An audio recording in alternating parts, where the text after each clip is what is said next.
فلسطینی مظاہرین پومپیو کے دورے کے دوران یہ کہہ کر احتجاج کرتے رہے کہ ان کے آنے سے ایک خطرناک مثال قائم ہو رہی ہے۔ کچھ تجزیہ کار بھی اعتراض کر رہے ہیں کہ اسرائیلی بستیوں کو تسلیم کرنا دو ریاستی حل کی راہ میں رکاوٹ بنے گا۔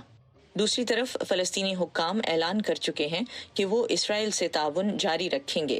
انہیں جنوری میں نو منتخب صدر جو بائیڈن کی حلف برداری کے بعد نئے سرے سے امن عمل پر کام شروع ہونے کی امید ہے۔ سنڈی سین کے ساتھ نخبت ملک، وائس آف امریکہ۔ کئی تجزیہ کار سمجھتے ہیں کہ صدر ٹرمپ اسرائیلی وزیر اعظم بنیامن نیتن یاہو کی گرتی ساکھ کے لیے بہترین ثابت ہوئے، لیکن امریکی نو منتخب صدر جو بائیڈن اسرائیل کے لیے بہتر ثابت ہوں گے۔ صدر ڈونلڈ ٹرمپ کی مدت صدارت میں اسرائیل کے حوالے سے کیا پیش رفت ہوئی، آئیے اس پہ ایک نظر ڈالتے ہیں۔ اگر ہم دسمبر 2017 میں صدر ٹرمپ کے سٹارٹ سے جائزہ لیتے ہیں، جب یہ ڈیولپمنٹ شروع ہوئی، تو یروشلم کو اسرائیل کا دارالحکومت تسلیم کرتے ہوئے صدر ٹرمپ نے امریکہ کی کئی اشروں کی پالیسی کو تبدیل کر دیا۔ اس کے بعد فروری 2018 میں ٹرمپ انتظامیہ نے فلسطینیوں کے لیے دی جانے والی تقریباً $20 کروڑ کی امریکی امداد روک دی۔ اسی سال مئی کے مہینے میں امریکی سفارت خانے کو اسرائیل کے شہر تل ابیب سے یروشلم منتقل کر دیا گیا، جس پر عرب دنیا نے غم و غصے کا اظہار بھی کیا۔ مارچ 2019 میں ایک صدارتی حکم نامے کے ذریعے امریکہ نے گولان ہائٹس کے علاقے کو اسرائیل کا علاقہ تسلیم کر لیا۔ نومبر 2019 میں امریکہ نے اعلان کیا کہ اسرائیل کی جانب سے مغربی کنارے پر بنائی جانے والی آبادیاں قانونی ہیں۔ بین الاقوامی برادری نے اس کی مخالفت کی۔ اپنی صدارتی مدت کے آخری سال یعنی 2020 میں ستمبر کے مہینے میں صدر ٹرمپ نے وائٹ ہاؤس میں بحرین، متحدہ عرب امارات اور اسرائیل کے حکمرانوں کو مدعو کیا، جنہوں نے ابراہم اکارڈ نامی ایک معاہدے پر دستخط کیے۔ اس معاہدے کے ذریعے بحرین اور متحدہ عرب امارات، مصر اور اردن کے بعد اسرائیل کو تسلیم کرنے والے عرب دنیا کے چند ممالک میں شامل ہو گئے۔ ابراہم اکارڈ اس معاہدے کے بعد صدر ٹرمپ اپنے حامیوں سے بات کرتے ہوئے دعویٰ کر رہے ہیں کہ یہ معاہدہ مشرق وسطیٰ کی تاریخ بدل کر رکھ دے گا۔ صدر ٹرمپ کے دور میں مشرق وسطیٰ کے ممالک کے لیے امریکہ کی خارجہ پالیسی کیسی رہی اور اس کے آنے والے دور میں کیا اثرات ہو سکتے ہیں، خاص طور پر اسرائیل کے ساتھ چند عرب ممالک کے تعلقات بحال ہونے کے بعد؟ عمران جدون کی اس حوالے سے بات ہوئی عالمی امور کے ماہر پروفیسر مقتدر خان سے، جو کہ ڈیلاویئر یونیورسٹی سے منسلک ہیں۔ دیکھیے، بہت ہی غیر معمولی ہے۔ مثلا ان کے جو لیڈر ہیں ڈونلڈ ٹرمپ پریزیڈنٹ، وہ الیکشن ہار چکے ہیں۔ اس کا مطلب صاف یہ ہے کہ کوئی نئی پالیسی نہیں بنے گی۔ تو وہاں جانے کی وجہ کیا ہے؟ مجھے لگتا ہے کہ پومپیو اپنی 2024 کی پریزیڈنشل کیمپین شروع کر رہے ہیں، اور ان کے وہاں پہ جس طرح کے انہوں نے بیانات دیے ہیں اور جس طرح کے انہوں نے پرووکیٹیو وزٹس کیے ہیں، مطلب وہ گولان ہائٹس بھی گئے ہیں، اور یہ امریکہ کی تاریخ میں یہ پہلے سیکرٹری آف اسٹیٹ ہے جو ویسٹ بینک میں اسرائیلی یہودی سیٹلمنٹس کو وزٹ کیے ہیں۔ تو یہ بیسیکلی جو ڈونلڈ ٹرمپ کا پرو اسرائیلی بیس ہے، خاص طور سے ایوانجیلیکل کرسچنس کا، ان کا سپورٹ حاصل کرنے کے لیے وہ گئے ہیں اس طرح سے۔ اور وہاں پہ جس طرح کے انہوں نے بیانات دیے ہیں کہ جو چیزیں ویسٹ بینک کے سیٹلمنٹ میں بنیں گی، ان کو میڈ ان اسرائیل کا بھی لیبل دے دیا جائے گا، اور اینٹی زائنزم از اینٹی سیمیٹزم۔ ٹرمپ کے دور میں جو اقدامات لیے گئے اسرائیل کے سپورٹ میں، تو جب نو منتخب صدر جو بائیڈن کی حکومت آئے گی تو اس میں کیا تبدیلیاں آئیں گی؟ مڈل ایسٹ میں جو فارن پالیسی ہے بائیڈن کی، چند معاملات میں بہت مختلف ہوگی، خاص طور سے ایران کو لے کے۔ یعنی ایران سے وہ JCPOA یعنی وہ نیوکلیئر جو ڈیل ہے اس کو پھر سے زندہ کرنے کی کوشش کریں گے۔ ایک یہ ہے، انہوں نے صاف کہہ دیا کہ سعودی عربیہ کی جو جنگ ہے یمن میں، اس کو وہ سپورٹ نہیں کریں گے۔ لیکن انہوں نے یہ بھی کہا کہ جو امریکن ایمبیسی کو ڈونلڈ ٹرمپ نے تل ابیب سے جیروسلم کو جو موو کیا ہے، اس کو وہ ریورس نہیں کریں گے۔ لیکن ڈونلڈ ٹرمپ نے پچھلے 3 سال میں 2-3 چیزیں کر دی ہیں۔ انہوں فلسطینیوں کے ساتھ کوئی تعلقات نہیں ہیں، اور فلسطین کو جو ایڈ جاتی تھی امریکہ کی طرف سے، جو ڈائریکٹ ایڈ جاتی تھی فلسطین کو، اور جو یونائٹڈ نیشنز کی جو ریفیوجی جو امریکہ ایڈ کرتا تھا، جو فلسطینیوں کو فائدہ ملتا تھا، وہ ساری ایڈ ڈونلڈ ٹرمپ نے کاٹ دی تھی۔ بائیڈن کا پرومس ہے کہ وہ ساری ایڈ دوبارہ شروع کر دیں گے، فلسطینیوں کے ساتھ تعلقات شروع کر دیں گے۔ ویسٹ بینک میں جو اینیکسیشن کا جو پلان ہے اسرائیل کا، اس کو بھی وہ اپوز کریں گے۔ لیکن اس کے باوجود انہوں نے اپنے ایجنڈا میں یہ لفظ استعمال کیا کہ امریکہ کا سپورٹ اسرائیل کے لیے آئرن کلیڈ ہے، یعنی اسرائیل کچھ بھی کر لے تو امریکہ کا جو سیکیورٹی سپورٹ ہے، ملٹری ایڈ ہے وغیرہ وہ نہیں کٹیں گی. تو مجھے لگتا ہے کہ جو بائیڈن کا جو پوزیشن ہے وہ لفظی طور پہ بہتر ہوگا، لیکن پالیسی طور پہ زیادہ فرق نہیں آئے گا. تو سر، اسرائیل اور فلسطین کے امن مذاکرات کا معاملہ جو کئی دہائیوں سے کشیدگیوں کا شکار ہے، وہ کیسے حل ہوگا؟ دیکھیے، وہ تو مجھے نہیں لگتا کہ وہ آئندہ حل ہوگا. پچھلے 10-15 سال سے جب بھی امریکنز نے کوشش کی ہے، انڈر اوباما لے لیں یا جارج ڈبلیو بش میں، ایک مسئلہ یہ رہا کہ فلسطینی پوزیشن ڈیوائیڈڈ ہے. یعنی غازہ میں حماس ہے، ویسٹ بینک میں پیلسٹین اتھارٹی ہے. جب تک وہ یونیفائڈ گورنمنٹ نہیں بناتے، اسرائیل کس کے ساتھ ڈائیلاگ کرے گا؟ کیا اسرائیل دونوں علاقوں کو الگ الگ سوچ کے ویسٹ بینک کے ساتھ الگ ٹریٹی بنائے، پھر غازہ کے ساتھ الگ ٹریٹی؟ یہ تو نہیں ہو سکتی. اور یہ فلسطینی کی لیک آف اتحاد کہیے، جو اسرائیل کو ایک بہانہ دے چکا ہے کہ وہ پیس ٹاکس آگے نہ بڑھائے، اور بغیر پیس ٹاکس بڑھائے وہ سیٹلمنٹس بڑھائے جا رہا ہے. یعنی جو علاقہ فلسطین سٹیٹ کے لیے بن سکتا تھا وہ دھیرے دھیرے بالکل پوری طرح سے ختم ہو گیا ہے. ٹرمپ انتظامیہ کی طرف سے اسرائیل کے لیے اقدامات اور ابھی مائک پومپیو کا یہ دورہ، تو کیا یہ مسلم ورلڈ پہ پریشر ڈال سکتا ہے یا ڈال رہا ہے؟ دیکھیے، دورہ سے مسلم ورلڈ پہ کچھ اثر نہیں ہوگا. یہ بیسیکلی کرسچنز کے لیے ہے. اس سے پہلے وہ استنبول بھی گئے تھے. استنبول میں انہوں نے وہاں پہ ریلیجس فریڈم کی بات کی ہے. انٹرنیشنل ریلیجس فریڈم ایک لفظ کوڈ بن گیا ہے کہ کرسچنوں کے اوپر جو مسلمانوں کے طرف سے دباؤ پڑ رہا ہے مسلم کنٹریز میں، جہاں پہ ان کو تبلیغ وغیرہ کی اجازت نہیں دیتی، اس کے فیور میں وہ دونوں ہی مسئلے جو انہوں نے ریز کیے ہیں وہ ایوانجیلیکل کرسچنز کے ٹاپ پرائیورٹیز ہیں، اور ان دونوں کو ایڈریس کیے ہیں انہوں نے. دنیا بھر سے اہم خبروں اور دلچسپ معلومات کے لیے آپ آ سکتے ہیں ہماری ویب سائٹ urduvoa.com پر. یہ سارا کانٹینٹ آپ کو ملے گا ہمارے سوشل میڈیا پلیٹ فارمز پر بھی. facebook.com/VOA Urdu، ٹویٹر پر ہمارا ہینڈل ہے @UrduVOA. ہم جب خوف کو بے نقاب کرتے ہیں،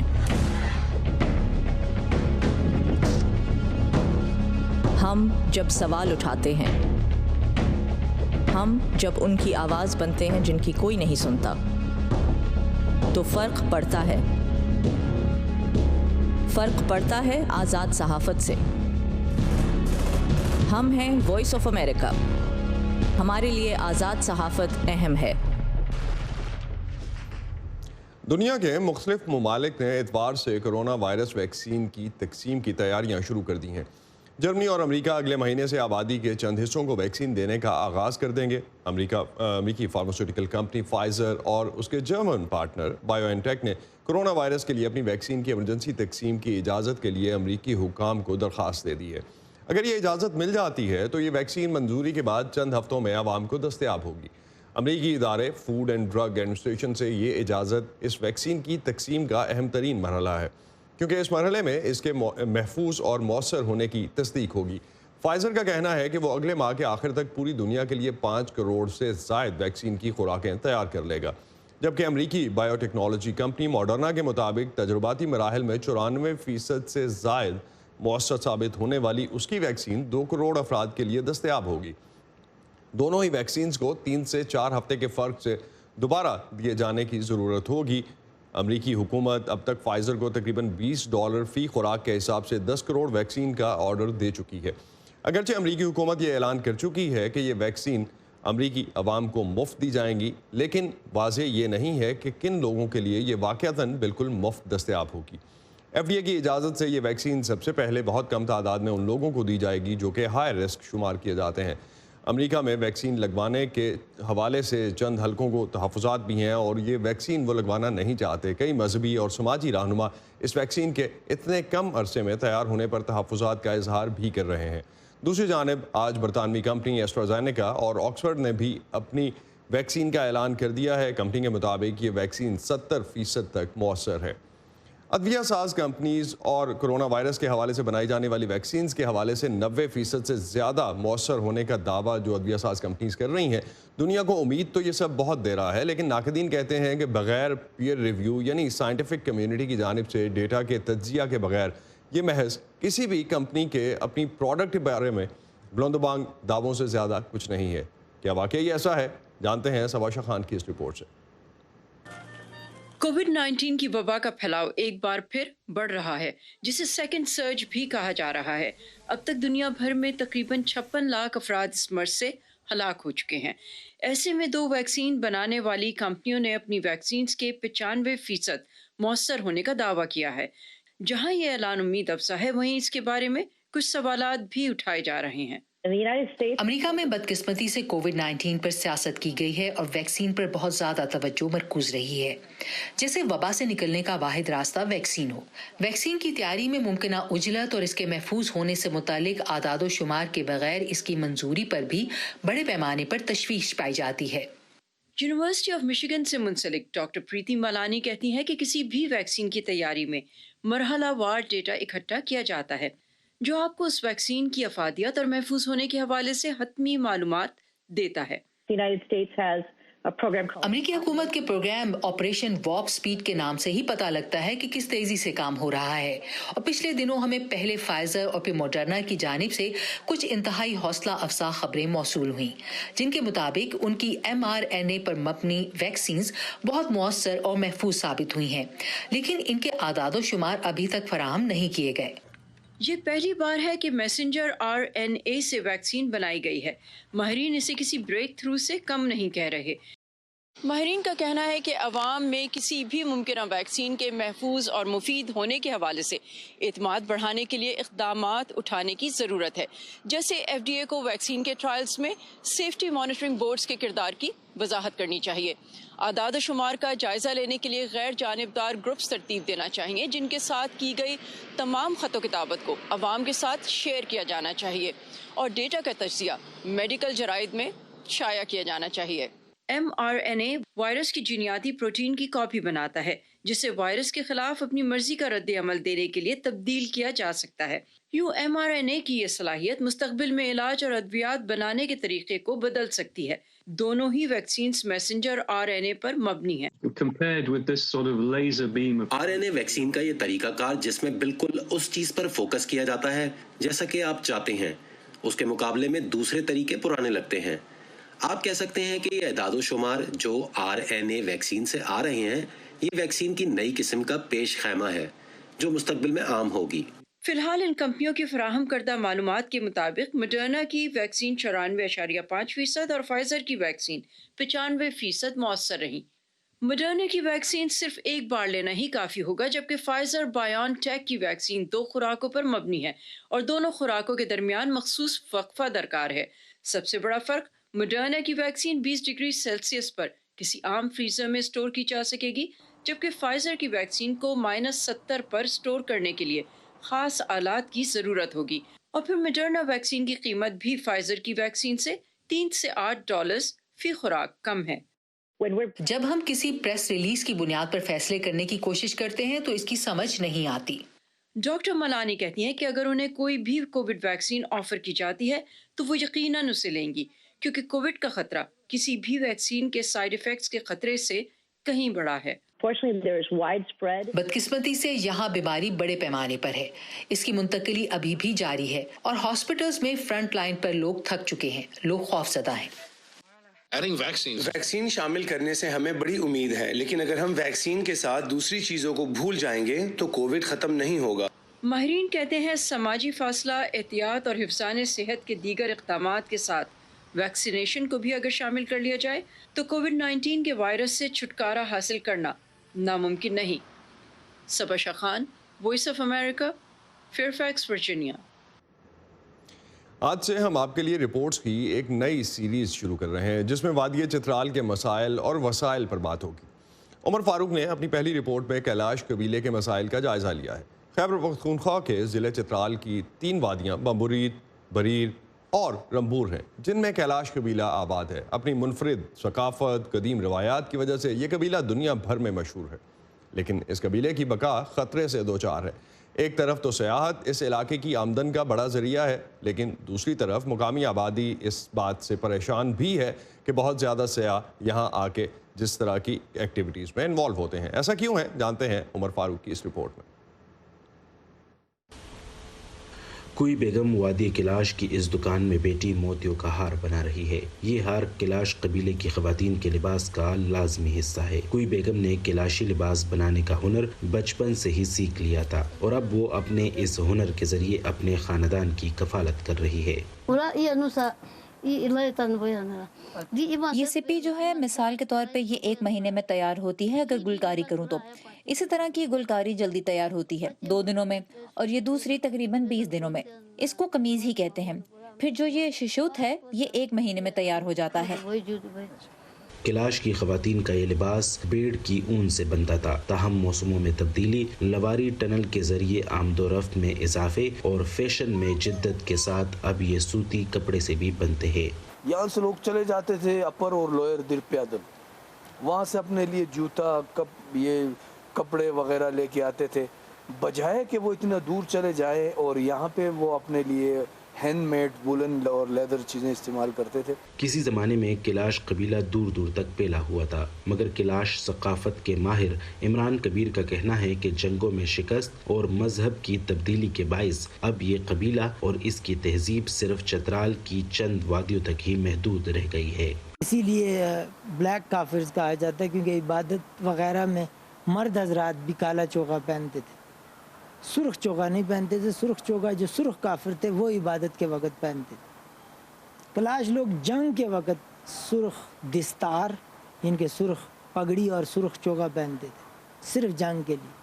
کلاش قبیلے کی منفرد روایات اور ثقافت دیکھنے کے لیے ہر سال سیاح بڑی تعداد میں ان وادیوں کا رخ کرتے ہیں۔ اس سے مقامی کاروباروں کو فائدہ تو ہوتا ہے، مگر اس کے ساتھ یہاں کئی مسائل بھی جنم لے رہے ہیں۔ عمران کبیر کہتے ہیں کہ سیاح اکثر مقامی خواتین کو ہراساں کرتے ہیں اور ان کی روایت کا احترام نہیں کرتے۔ مطلب عورتیں بال بنا رہی ہیں کسی ندی کے پاس تو جا کر 6 کیمرے والے اس کی تصویر کھینچتے ہیں، قبرستان پہ جا کے وہاں پر جو بھی چیزیں ان کو الٹتے پلٹتے ہیں، کیونکہ ہمارے کلچر کے مطابق ہم ان کو ہاتھ نہیں لگا سکتے۔ قبرستان میں صرف دفنانے جا سکتے ہیں، اس کے بعد کوئی آنا جانا، اپنے مردے کو یاد کرنا، اس کے لیے دعا کرنا نہیں۔ سیاحوں کی رہنمائی کے لیے مختلف جگہوں پر سائن بورڈز لگائے گئے ہیں جن پر واضح ہدایات موجود ہے کہ کہاں تصویر لی جا سکتی ہے اور کس چیز کو ہاتھ لگانے کی اجازت ہے۔ تاہم کئی خواتین سیاحوں کی شکایت نہیں کرتی کیونکہ وہ سمجھتی ہیں کہ اس طرح علاقے کی بدنامی ہو جائے گی اور پھر سیاح یہاں کا رخ نہیں کریں گے۔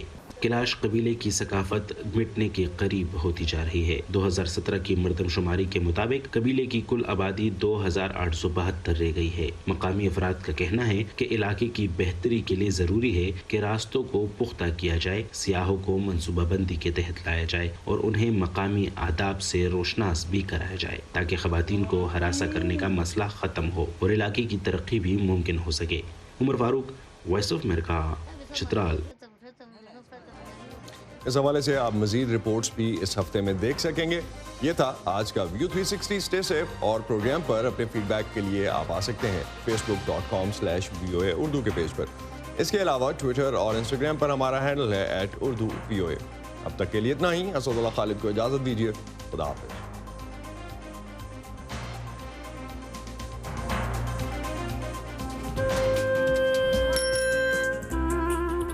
ابا جیسے کروڑوں لوگ جہاں ہر روز ایمانداری سے کام پر لگے ہوں، چاہے وہ دفتر میں ہوں یا کھیتوں میں، سڑکیں ہوں، بارڈرز، کھیل کا میدان یا کوئی انٹرنیشنل سٹیج، جب پاکستان کا نام روشن کرنے والوں کی کہانیاں کہنے کے لیے ہمارے پاس وقت کم پڑ جائے، جب پورا ملک ہی خود کو آگے لے جانے میں لگا ہو، تو پھر دنیا بھر میں اس کا پرسپشن مٹھی بھر لوگ کیوں بناتے ہیں؟ We are almost there, but not there yet. لگتا ہے تھوڑی محنت اور کرنی ہوگی ہمیں بھی۔